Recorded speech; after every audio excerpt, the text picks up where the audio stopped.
با مقصد مساعدت نمودن در سمت بلند برداشتن معرفت حقوقی شهروندان در ناحیه واسه شورای مطابق سازی متدی حقوقی نزد رئیس ناحیه واسه برگزار گردید.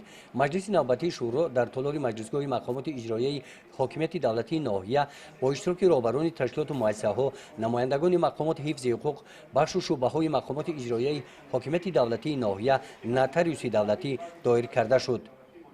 کاری مجلس شورای نوبتی را رئیس ناحیه واسه پیش برد.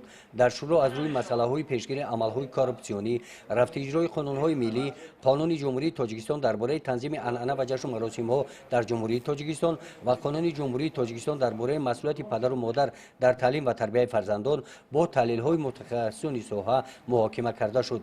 در کار شورا رئیس ناحیه واسه برابران جماعت‌های دهات سپارش دادند که در سمت‌های در کار شورا بررسی گردیده برای بلند برداشتن معرفت حقوقی اهالی بین ساکنان با جلب کارمندان مقامات‌های حفظ حقوق کارهای ترغیباتی هرچی بیشتر به راه مانده شوند.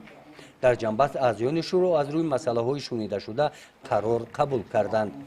گزارش خواجه نظریف خدای نظر ظهوروف از ناحیه واسه برای برنامه اطلاعاتی نوید.